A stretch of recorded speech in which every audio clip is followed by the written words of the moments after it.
एक बार फिर से मैं केडी सर आपका केडीएस क्लासेस प्रयागराज में स्वागत करता हूँ। लास्ट टर्म पे अपन लोगों ने पढ़ा कि एक्स स्क्वायर प्लस 1 बराबर अगर कोई इक्वेशन है तो उसके एक्स की ऐसी कौन सी वैल्यू है जिसके लिए ये सेटिस्फाइड करेगा। तो वहाँ से हम लोगों ने फाइंड आउट किया कि एक्स इक्वल टू आई एक ऐसी वैल्यू है जिसके लिए x square plus 1 is equal to 0 होगा। उसके आगे फर्दर आज हम लोग उसके आगे की बात करेंगे कि अगर आई क्या हुआ था, क्या वैल्यू थी। तो हम लोगों ने लास्ट टर्म तक यहाँ तक छोड़ा था क्या कि अगर i is equal to square root of -1 हम लोगों ने निकाला था और इसी को क्या बोला जाएगा, आयोटा बोला जाएगा। इसी में फर्दर देखते हैं कि अगर आई के ऊपर पावर रेज करेगा तो क्या होगा। चलिए फिर पहला, अगर आई इज इक्वल टू है तो that is equal to -1। Number दूसरा, आई स्क्वायर है, this will be equal to -1।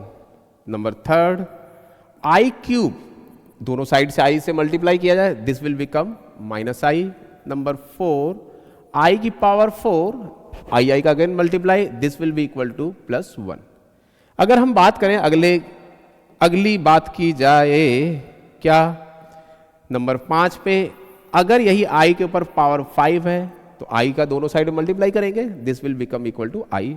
Number 6, i की पावर 6 अगेन आई से मल्टीप्लाई करेंगे, it will become i square and the i square will be equal to -1। Number 7, i की power 7 again i से multiply करेंगे both side में, it will become -i।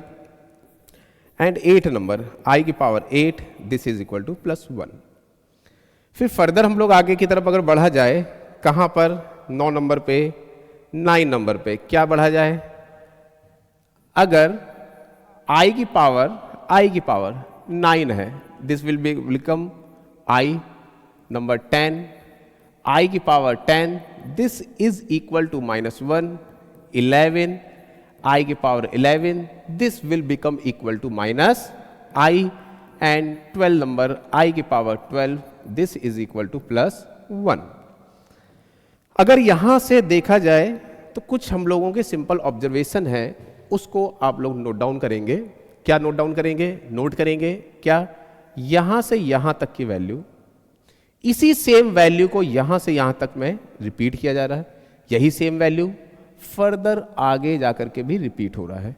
इसका मतलब ये समझ में आया कि अगर आई के ऊपर कोई पॉजिटिव इंटीग्रल पावर जनरेट हो रहा है तो वो अपनी वैल्यू को एक रेगुलर इंटरवल के बाद बार बार रिपीट करता रहेगा। वो वैल्यू कौन सी होगी, इन्हीं 4 में से कोई एक होगी। अब बात आई कि सर इसको जनरलाइज कैसे किया जाए, तो हम लोग गौर से एक बात देखेंगे।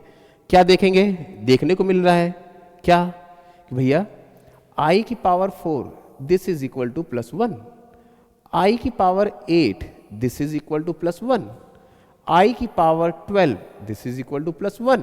इसका मतलब आई के ऊपर यदि कोई ऐसा नंबर है जो कि 4 का मल्टीपल है, या कोई ऐसा नंबर है जिसमें 4 से डिवाइड करने पर रिमाइंडर 0 बचता है, तो उसकी वैल्यू हमेशा +1 होगी। ऐसा है, अच्छा ऐसा कोई नंबर जिसमें 4 से डिवाइड करने पर रिमाइंडर 1 बचेगा, रिमाइंडर 1 बचेगा, उसकी वैल्यू आई है। इसका मतलब सर, इसका मतलब इसको जनरलाइज करके लिखा जा सकता है, बिल्कुल लिखा जा सकता है, और हम लोग वो लिखेंगे। क्या लिखेंगे, बात समझेंगे। सर अगर स्टैंडर्ड की बात करें तो क्या लिखेंगे, नंबर 1, यदि आई के ऊपर ऐसा कोई भी नंबर है जो कि 4 का मल्टीपल है तो उसको कैसे लिखेंगे, 4k लिखा जा सकता है। कैसे, 4k, k belong to integer, this will be equal to +1, this will be always equal to +1। And number second क्या होगा, आई की power 4k +1, this will be equal to 4k +1। देखो ये क्या हो जाएगा, 1, और इसके ऊपर पावर रह जाएगी सिर्फ आई की power 1, this will become i. Number third देखिए, नंबर थर्ड ये क्या होगा, आई की पावर 4k +2, देखिए this will be become again 1, and बचेगा क्या, i square, and i square will be equal to -1। अब देखिए नंबर 4 देखिए, आई की पावर 4k +3, तो ये वापस 1, and i cube is equal to -i, this will be equal to -i। इसका मतलब सर इसी में सारा नंबर कवर हो जाएगा। हाँ, आई के ऊपर अगर कुछ है तो वो इसी में कवर हो जाएगा। लेकिन फिर फर्दर यहाँ कुछ बात देखने को मिल रही है। क्या, फिर से जनरलाइज करेंगे। क्या जनरलाइज करेंगे कि इसका समेसन 0, इसका समेसन, अच्छा चलो एक बार देख लेते हैं, इसका समेसन इक्वल टू 0 एंड इसका summation equal to 0 and the overall whole summation will be equal to 0। अच्छा यहां से क्या प्रेडिक्ट करेंगे, कुछ करेंगे, चलिए अभी देखते हैं फर्दर कुछ एग्जाम्पल लेकर के इनकी कुछ और बातों को समझा जाए। कुछ एग्जाम्पल ले दिया सर ये तो ठीक है स्टैंडर्ड फॉर्म में हो गया, अब इसको अप्लाई कैसे करेंगे। तो देखो बेटा एग्जाम्पल के तौर पे क्या i की पावर मान लो 301 है, अगर हम बात करें 4 से डिविजिबल करने पर रिमाइंडर कितना बचेगा, उसके लिए सुनो, किसी भी नंबर में जो डिविजिबिलिटी टेस्ट होता है वही उस नंबर का ओवरऑल होता है, ओवरऑल वैल्यू देगा। मतलब क्या, 4 का डिविजिबिलिटी टेस्ट क्या है, डिविजिबिलिटी टेस्ट क्या है, लास्ट के 2 डिजिट में 4 से यदि हम डिवाइड करते हैं और उसका रिमाइंडर यदि 0 आता है तो वो 4 से डिविजिबल है। अगर रिमाइंडर सर 1 आ गया तो इसका मतलब वो ऐसा नंबर है जिसे 4 से डिवाइड करने पर उसका रिमाइंडर 1 आएगा। पूरे नंबर में डिवाइड करने की जरूरत नहीं है, तो इसका मतलब यहाँ पे लास्ट के 2 डिजिट में डिवाइड करोगे तो रिमाइंडर कितना बचेगा 1। इसका मतलब इसकी वैल्यू आएगी i की power 1, this is equal to i। मैंने कहा i की पावर 305, चलो ठीक है, फिर से देखा गया 05 में 4 से डिवाइड करोगे तो रिमाइंडर कितना बचेगा 1, तो this will again become i, और i की 4 1 2 3 2। अब यहाँ देखोगे इस लास्ट के 2 डिजिट में 4 से डिवाइड करोगे तो रिमाइंडर कितना बचेगा 0, इसका मतलब इसका वैल्यू हो जाएगा 1।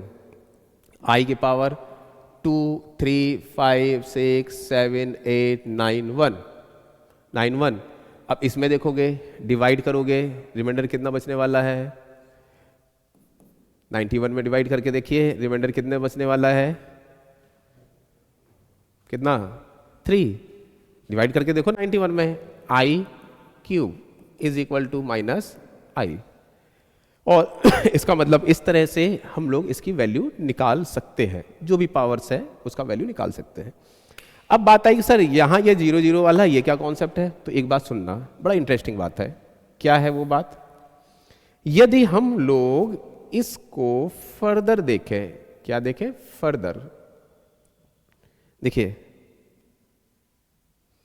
अगर हम लोग इसको फर्दर देखें, क्या ये भी तो कोई इंटीजर होगा, ये कौन सा इंटीजर, उसी इंटीजर में +1 होगा, ये क्या है उसी इंटीजर में +1, उसी इंटीजर में +1।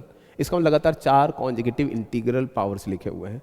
इसका मतलब सुनना, ये अगला स्टैंडर्ड है, अगला स्टैंडर्ड क्या है वो, अगर i के ऊपर कोई लैम्डा है और फिर i के ऊपर कोई लैम्डा +1 है, फिर i के ऊपर लैम्डा +2 है, फिर i के ऊपर लैम्डा +3 है, this will be always equal to 0। This will be always equal to 0, this will be always equal to 0। इसका मतलब अगर कोई भी 4 कॉन्जुगेटिव लिखा हुआ है i के ऊपर पावर, तो उसका वैल्यू हमेशा 0, मतलब i की पावर 103 प्लस i की पावर 104 प्लस i की power 105 plus i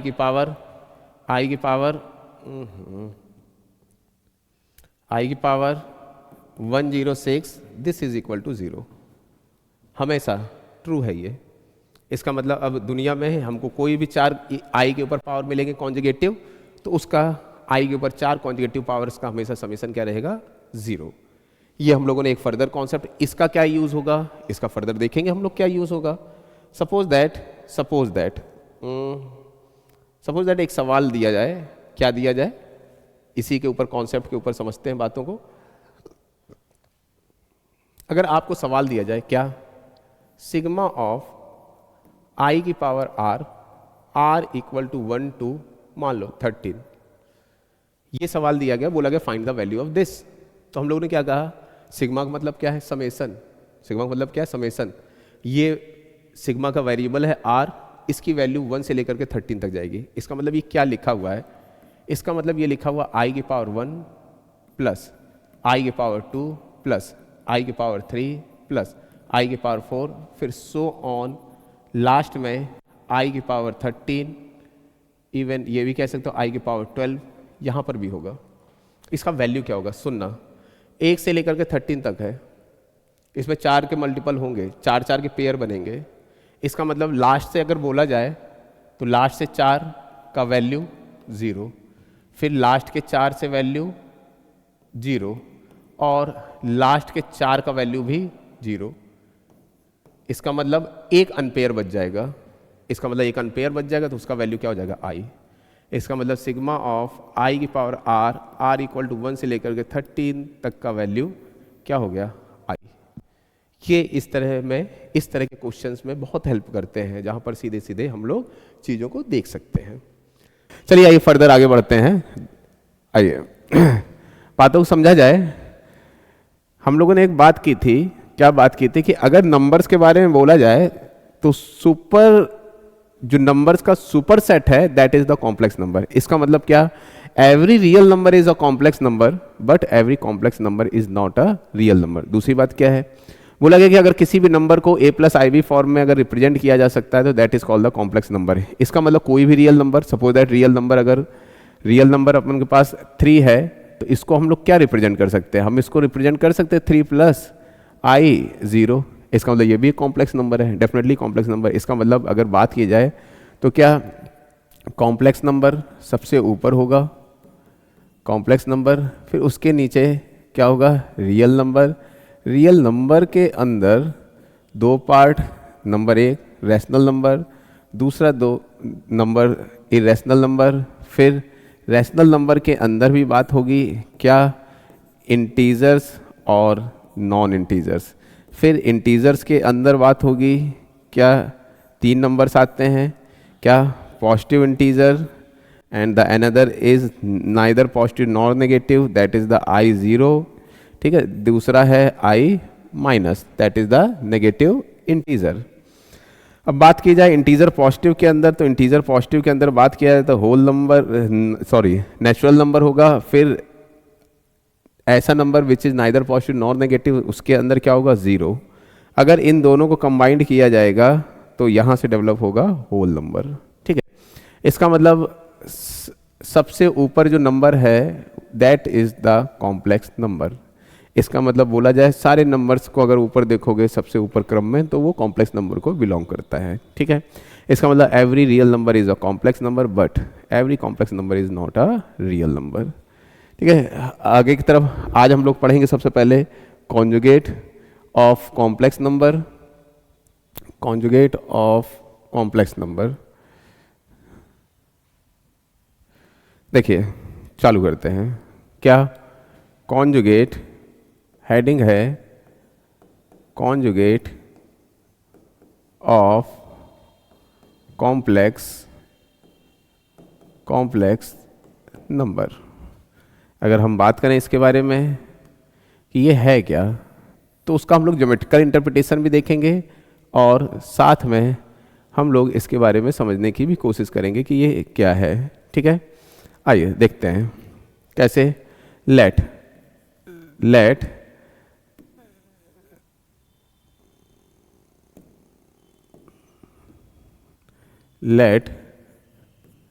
z equal to x plus i y be a complex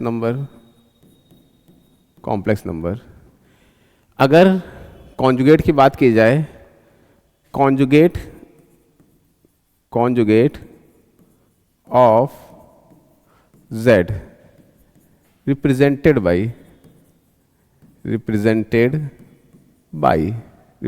by z bar, this is the z bar. इसका मतलब किसी भी कॉम्प्लेक्स नंबर का कॉन्जुगेट निकालने के लिए क्या किया जाएगा, सिंपल सी बात, आई को आप रिप्लेस करेंगे माइनस आई से। इसका मतलब z bar equal to a, जहां i देखा वहां minus i b, this is the z bar. Example के तौर पे कोई अगर हम लोग एग्जाम्पल लेते हैं और चीज़ों को समझने की कोशिश करेंगे, सर 1-2 कॉम्प्लेक्स नंबर का देख लिया जाए। मान लो एग्जाम्पल के तौर पे क्या है, एग्जाम्पल के तौर पे मान लीजिए z equal to x plus 1 minus i into 2 है। बोला कि z बार निकालो। आप जहां i देखो वहां माइनस आई रखो, बस इसके अलावा कुछ भी नहीं करना है। इसका मतलब x plus one as such रहेगा, माइनस आई की जगह लिखा minus i into two, that will be equal to x plus one and minus minus plus two i. इसका मतलब this is the z bar. अगर दूसरा यहीं पे एक नंबर हो गया, नंबर दूसरे की बात की जाए, जैसे एक्स स्क्वायर प्लस जेड बराबर x square plus y square plus i three plus 4x, ऐसा कुछ कॉम्प्लेक्स नंबर दिया है।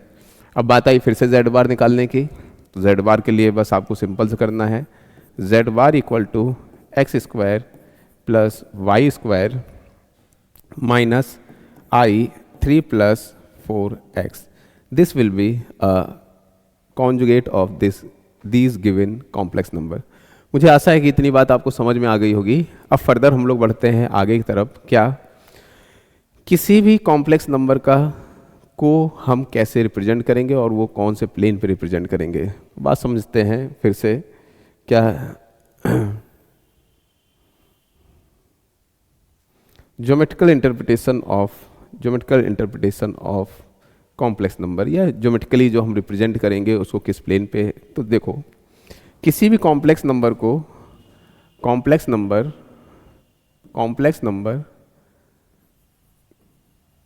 नंबर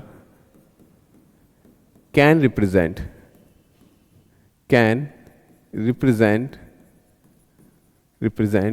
ऑन अर्जेंट प्लेन, और उसी को बोलते हैं क्या, कॉम्प्लेक्स प्लेन। उसी को बोला जाता है क्या, कॉम्प्लेक्स प्लेन। अब बात की जाए, जैसे हम लोगों ने कार्टेशियन प्लेन पढ़ रखा है, कार्टेशियन रियल के लिए पढ़ रखा है, उसी तरह से हम लोग कॉम्प्लेक्स के लिए पढ़ेंगे। इसके अलावा कॉम्प्लेक्स के अंदर भी सारी वो ज्योमेट्री होती है जो एक कार्टेशियन प्लेन पे होती है। इसका मतलब जैसे स्ट्रेट लाइन की इक्वेशंस होती हैं कार्टेशियन में, ax plus b y plus c equal to g, इसी तरह कॉम्प्लेक्स की भी होगी, सर्कल का भी होगा। Each and every equation will be there for the complex number. लेकिन उसको जो रिप्रेजेंट किया जाएगा वो रिप्रेजेंट किया जाएगा आपको अर्जेंट प्लेन, या फिर उसी को बोलेंगे कॉम्प्लेक्स प्लेन। इसका मतलब जैसे हम नंबर्स को ऑर्डर पेयर में या एक कोऑर्डिनेट सिस्टम में दिखा सकते हैं, वैसे ही कॉम्प्लेक्स नंबर को भी हम कोऑर्डिनेट सिस्टम में दिखा सकते हैं, उसी को बोला जाएगा ऑर्डर पेयर। इसका मतलब क्या, अगर मान लीजिए कोई कॉम्प्लेक्स नंबर है z बराबर x प्लस आई वाई, तो इसको अगर ऑर्डर पेयर की बात करें,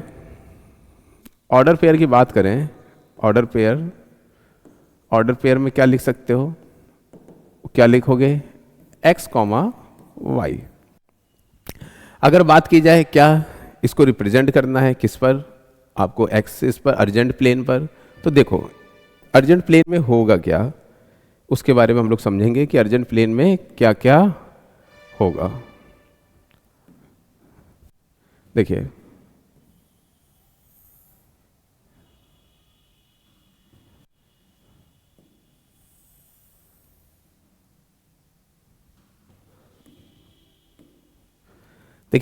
this is called the real axis, and this one is called the imaginary axis, and this one is the origin, this is 0,0। इसका मतलब किसी भी कॉम्प्लेक्स नंबर का ये जो इस पे रिप्रेजेंट किया जाएगा रियल एक्सिस पर, वो रिप्रेजेंट किया जाएगा क्या, रियल पार्ट। अगर इमेजनरी एक्सेस पे बात की जाएगी तो इमेजनरी एक्सेस पर जो रिप्रेजेंट किया जाएगा वो रिप्रेजेंट किया जाएगा इमेजनरी पार्ट। इसका मतलब कोई नंबर ऐसा जिसका जो प्योर रियल है तो वो कहाँ रिप्रेजेंट होगा, ऑन द रियल एक्सेस। अगर कोई नंबर ऐसा जो प्योर इमेजनरी है वो कहाँ पे रिप्रेजेंट होगा, ऑन द इमेजनरी एक्सेस। ऐसा कॉम्प्लेक्स नंबर जिसके अंदर रियल पार्ट भी इमेजनरी पार्ट भी, वो कहाँ रिप्रेजेंट होंगे, वो किसी भी कोऑर्डिनेट में इन एक्सेस को छोड़ करके किसी कोऑर्डिनेट में होगा। ये डिपेंड करेगा कि रियल एक्सेस नेगेटिव है या पॉजिटिव है, इमेजनरी एक्सेस नेगेटिव है या पॉजिटिव है। अब बात करेंगे कि z बराबर x प्लस आई वाई है, तो इसके अंदर क्या है, real part real part of z that is equal to x and imaginary part of z that is equal to y। इसका मतलब क्या? इसका मतलब दोनों, इसमें दोनों ही पार्ट हैं, x भी है y भी है, रियल पार्ट भी इमेजिनरी पार्ट। इसका मतलब मान लो ये कोई कॉम्प्लेक्स नंबर है, दैट इज द z। इसका बात करेंगे तो ये x, y है, ये x, y है। इसका मतलब बात समझेंगे क्या है? इसका मतलब ये है कि यहाँ से यहाँ तक ये क्या है, हाइट क्या है, this is the height y and यहाँ से यहाँ तक जो है ये क्या है, दिस इज द x। यहाँ से अगर यहाँ मिलाएंगे तो this is the mod of z and the value of mod of z equal to x square plus y square। वो कहाँ से? जाहिर से आता है 90 डिग्री है, base perpendicular, square root of the square of the base and the perpendicular. इसका मतलब mod of z क्या है? इसका मतलब mod of z is nothing, it is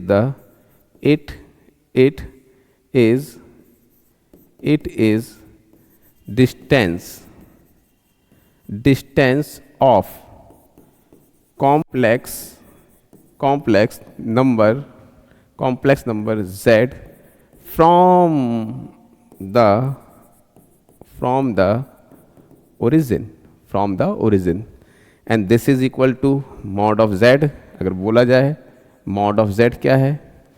under root of real part of z whole square plus imaginary part of z whole square. ये है क्या? ये है mod of z। This is the mod of z। इसका मतलब किसी भी complex number अगर दिया हुआ है तो उसका अपना सिग्निफिकेंट है, उसको हम एक्सिस पर ड्रॉ कर सकते हैं, that is called the Argand plane. उसी को बोलेंगे हम लोग कॉम्प्लेक्स प्लेन। इतनी बात मुझे आशा है कि आपको समझ में आ गई। कॉन्जुगेट कैसे निकाला जाएगा? अगर अब इसी जगह बात की जाए कि सर कॉन्जुगेट का क्या सिग्निफिकेंट है, कॉन्जुगेट का सिग्निफिकेंट क्या है, अगर z बार है तो वो क्या है, तो सुनिएगा। अगर z बार के बारे में बात करें तो z bar will be, z बार क्या होगा? z bar is equal to x minus i y. इसका मतलब अगर इसके ऑर्डर पेयर की बात करें तो this will be x minus y. इसका मतलब पॉजिटिव x में चलेंगे लेकिन y जो होगा वो नेगेटिव में चलेगा। इसका मतलब y किस में चलेगा? नेगेटिव में चलेगा। तो बात समझेंगे, y जो चलेगा वो नेगेटिव में होगा तो फिर क्या होगा? y will be in a negative, this will be, देखो x है, x तो अभी भी पॉजिटिव ही में रहेगा, x अभी पॉजिटिव में है तो इसका मतलब this will B distance x है, लेकिन y का वैल्यू जो है वो नेगेटिव है, माइनस वाई है, मतलब इमेजनरी पार्ट ऑफ z क्या है, दैट इज माइनस वाई। इसका मतलब जितना लेंथ ऊपर था उतना ही लेंथ क्या होगा? नीचे आएगा। इसका मतलब this is the x minus y. अब बात करें कॉम्प्लेक्स नंबर यही होगा। इसका मतलब इसको मिलाओगे this will be z bar. इसका मतलब अगर इसका मॉडुलस निकालोगे तो mod of z bar will x and this one is y। तो अभी भी क्या रहेगा? Under root of x square plus y square. इसका मतलब एक बात समझ में आती है कि कॉन्जुगेट क्या है? It is the mirror image of z with respect to the real axis. z बार क्या है? It is the mirror image of z with respect to the real axis. और दूसरी बात क्या है? दूसरी बात आपको देखने को मिल रहा है कि mod of z is equal to mod of z bar. ये दोनों वैल्यू बराबर है, सामने दिख रहा है। क्यों? क्योंकि वाई कोऑर्डिनेट वही है, डायरेक्शन बदलने से उसके डिस्टेंस पर कोई भी प्रभाव नहीं पड़ेगा। ये आशा है कि इतनी बात आप समझ गए होंगे। मॉड ऑफ जेड का सिग्निफिकेंट समझ गए होंगे, जेड बार का सिग्निफिकेंट समझ गए होंगे, जेड बार कैसे निकाला जाता है, और अर्जेंट प्लेन पे कॉम्प्लेक्स नंबर्स को कैसे डिनोट किया जाएगा, ये बात हम लोग समझ चुके हैं। For today it's over, thank you. फिर नेक्स्ट एपिसोड में, नेक्स्ट लेक्चर में वापस मिलेंगे नए जोश, नए उमंग और नए कॉन्सेप्ट के साथ। Thank you.